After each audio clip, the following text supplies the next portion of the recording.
ఆహ్, సో, ఇక్కడ విచ్చేసిన మీడియా మిత్రులకి అండ్ పెద్దలందరికీ మల్లన్న గారికి అండ్ రాజ్ కందుకూరి గారికి and to everyone thank you so much. And ఇది సాయి సతీష్ అన్న నాకు చెప్పారనమాట ఇట్లా ప్రీ రిలీజ్ ఈవెంట్ ఉంది అని. ఎందుకంటే నాకు తెలుసు సినిమా కష్టం, మీ అందరికీ తెలిసిందే బూట్కట్ బాలరాజు అప్పుడు ఎంత పెద్ద కథ జరిగిందో. సో, నాకు తెలుసు ఆ పెయిన్ ఏందో. లైక్ అప్పట్లో లైక్ సినిమా నేను చేసేటప్పుడు ఒక లీడ్ యాక్టర్గా చేసేటప్పుడు 50% షూట్ అయిపోగానే ప్రొడ్యూసర్ ఇబ్బందులో ఉన్నాడు. ఇంకొక సంవత్సరం దాకా ప్రొడ్యూసర్ అందులోకెళ్ళి, అంటే దానికంటే ప్రీవియస్ మూవీ ఫ్లాప్ అయింది అది ఇది అని అంటే ఆయన అందులోకెళ్ళి బయటికి రాలేకపోయాడు, రాలేకపోతున్నాను అని చెప్పేసి అని అన్నప్పుడు నేను యాజ్ ఇట్ ఈజ్ అన్న చెప్పినట్టు, విఘ్నేష్ అన్న చెప్పినట్టు నేను కూడా సేమ్ ఇట్లనే బూట్కట్ బాలరాజుకి ఎక్కడ కాంప్రమైజ్ అవ్వకుండా, ఒక సినిమా ఇండస్ట్రీలో ఒక వ్యక్తి డైరెక్టర్ కానీ హీరో కానీ ఎవరన్నా మన సినిమా ఇండస్ట్రీలో ఎంటర్ అయినప్పుడు సినిమా చేస్తున్నప్పుడు ఏమనిపిస్తుంది అంటే, అరే ఇదమ్మా మనకు ప్రాఫిట్ రాకపోయినా పర్లేదురా భయ్, మన పైసలు మనకు వస్తే చాలు అని చెప్పేసి అనుకునేటోళ్ళు ఉంటారు. రెండోది వచ్చేసి అరే అప్పులు తీరిపోతే చాలరా భయ్ అని చెప్పేసి అనుకునేటోళ్ళు ఉంటారు. సినిమా ఇక్కడ డబ్బులు సంపాదించడానికి, నిజం చెప్పాలంటే డబ్బులు సంపాదించడానికి అయితే రారు నాకు తెలిసి ఎక్కువ మంది. జస్ట్ పేరు కోసం వస్తారు. డబ్బులు సంపాదించడం అనేది అది లక్. బేసికల్లీ మన హార్డ్ వర్క్ అండ్ డెడికేషన్ ఎంత ఏం చేసినా కూడా ఒక లక్ అనేది కూడా ఒకటి కలిసి రావాలి. అదొకటి మనం వాస్తవానికి ఒప్పుకోవాల్సిన విషయం. ఎందుకంటే మంచి సినిమాలు కూడా తీసి తర్వాత ఓటీటీలో చూసి అరే ఈ సినిమా ఎట్లరా ఫ్లాప్ అయింది, థియేటర్లు ఎందుకు చూడలేదురా భయ్ అనుకునే సినిమాలు కూడా చాలా ఉన్నాయి. ఎగ్జాంపుల్ మన మనసుకు తెలుసు ఏమేమి సినిమాలు ఉన్నాయి అట్లాంటివి. సో అది లక్ కూడా కలిసి రావాలి. సెకండ్ థింగ్ వచ్చేసి నేను ఆ పెయిన్ తెలుసు, ప్రొడ్యూసర్ పెయిన్ ఎలా ఉంటుంది అనేది. ఎందుకంటే నేను కూడా అందులో నుంచే బయటపడినోడిని.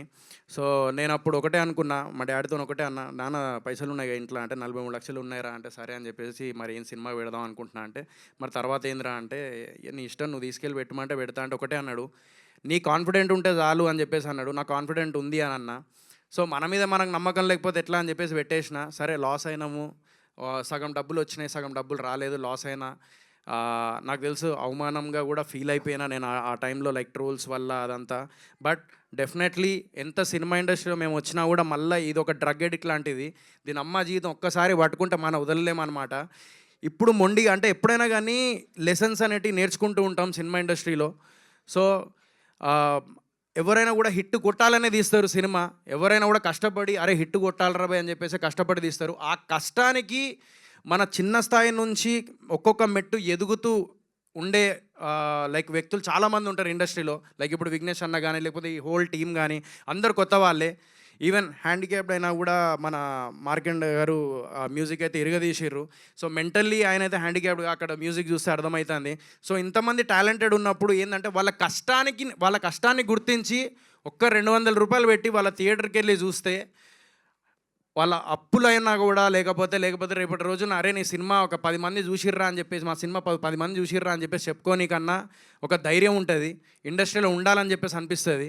ఎందుకంటే ఏదో మా నిజం చెప్తున్నా, ఈ ఇండస్ట్రీలో మాత్రం చాలామంది నాకు తెలిసి 100 సినిమాలు రిలీజ్ అయితే అందులో గట్టి కొడితే ఒక 5 to 10 సినిమాలు హిట్ అవుతాయి. మిగతా 90 మొత్తం చాలామంది ప్రొడ్యూసర్స్ లాస్లో ఉంటారు. అయినా కూడా సినిమా తీస్తారు. ఓన్లీ కేవలం ఏదో ఒక రోజు కొడతాం కదా అని. జస్ట్ సినిమా తీసేది ఏదో లైక్ డబ్బులు సంపాదించడానికి లేకపోతే ఏదో అని పక్కన పెడితే, ఓ 10 మంది ముందు మన సినిమా గుర్తింపు రావాలి అని తీసేటోళ్ళు కూడా చాలామంది ఉంటారు.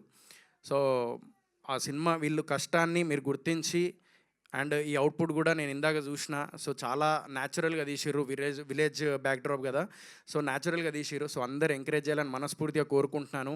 సో చిన్న సినిమాలు పెద్ద సినిమాలు అని కాదు, సో సినిమాల్ని బతికించండి, కొత్త ప్రొడ్యూసర్స్ని బతికించండి. Directors, producers and hero actors ఎంతోమంది కొత్త వాళ్ళు ఇంకా ముందుకు రావాలని మనస్ఫూర్తిగా కోరుకుంటున్నాను. మీలో ఒకరు పుట్టాలి, అలా ముందుకు ఇంకా రావాలి అంటే మీరు ఇలాంటి సినిమాలు చూసి ఎంకరేజ్ చేయాలని మనస్ఫూర్తిగా కోరుకుంటున్నాను.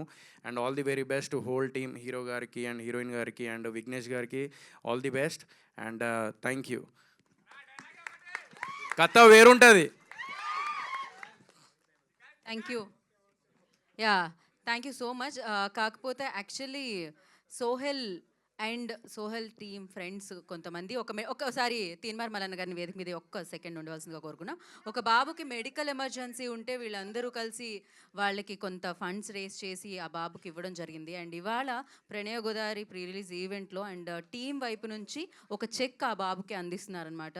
సో చాలా స్ట్రగుల్ అయింది ఆ ఫ్యామిలీ. సో ఆ స్ట్రగుల్కి నిజంగా ఒక బలంలాగా బలగంలా నిలబడ్డారనమాట సోహెల్ అండ్ టీమ్, అంటే Sohel and his friends. So ఇప్పుడు చేయూత్ మరి ఒక హెల్పింగ్ హ్యాండ్ లాగా ప్రణయ గోదావరి టీం కూడా ఒక చెక్ అందిస్తుంది. ఫర్ దట్ చెక్ రిసీవ్ చేసుకోవడానికి ఐ రిక్వెస్ట్ ఆ బాబు వాళ్ళ ఫాదర్ ఇక్కడ ఉన్నారు, Mahesh, I request on to stage please. So Shriman అన్న బాబుకి సో మెడికల్ ఎమర్జెన్సీ ఉంటే వాళ్ళు తోడుగా నిలవడం జరిగిందనమాట, ఫినాన్షియల్ హెల్ప్ చేయడం జరిగింది. And today also Pranaya Godavari team వైపు నుంచి ఒక చిన్న సహాయం అందించడం జరుగుతుంది. డెఫినెట్లీ అది చాలా పెద్ద సహాయం వాళ్ళకైతే. సో యా, వాళ్ళని రావాలి. మహేష్ ఎవరు, ఎక్కడ చెక్ ఎక్కడుందండి? శివ యాక్చువల్లీ కాల్ వచ్చింది నాకు, తను ఎవరో తెలియదు. కాల్ రాగానే అప్పటికప్పుడే వెళ్ళి ఆపరేషన్ ఉందంటే ఆపరేషన్ అయితే చేయించిన ఎమర్జెన్సీలా. బట్ తర్వాత ఇంకా అమౌంట్ కావాలి అన్నారు. సో అందుకే నాకు ఏం చేయాలో అర్థం కాక ప్రీ రిలీజ్ ఈవెంట్ రావాలి అని అంటే నేను విఘ్నేష్ అన్నని అడిగిననమాట. బట్ ఇక్కడికి వచ్చిన తర్వాత అప్పు అది అని అన్నాడు. బట్ అయినా కూడా ఇస్తున్నాడు. సో మీ పెద్ద మనసుకి ఆ బ్లెస్సింగ్, ఆ చిన్న బాబు బ్లెస్సింగ్ ఉండాలని మనస్ఫూర్తిగా కోరుకుంటున్నాను అన్న. అయింది. మీరు ఇదానే ఈ సపోర్ట్ని కొనసాగించాలని మనస్ఫూర్తిగా కోరుకున్నాం. సోహెల్ డెఫినెట్లీ హీరో, స్క్రీన్ మీద చూసాము అండ్ రియల్ లైఫ్లో కూడా ఆ మంచితనాన్ని ఇప్పుడు చూసాం మనం. అండ్ డెఫినెట్లీ వీళ్ళందరి బ్లెస్సింగ్స్తో మీరు మీ సినిమా ఆ కష్టాలు లేకుండా సినిమా సక్సెస్నే మీరు చూడాలని కోరుకుంటున్నాను నేను. ఈసారి మాత్రం ఖచ్చితంగా, అంటే మీడియా ముందు చెప్తున్నాను, ఈసారి మాత్రం ఖచ్చితంగా ఆడియన్స్కి మెప్పించే సినిమానే చేద్దామని ఫిక్స్ అయిపోయి వస్తా, ఖచ్చితంగా కంబ్యాక్ ఇస్తా, గట్టిగా ఇస్తా. So thank you. definitely he deserves all the success and thank you so much once again and thank you Vignesh garu. So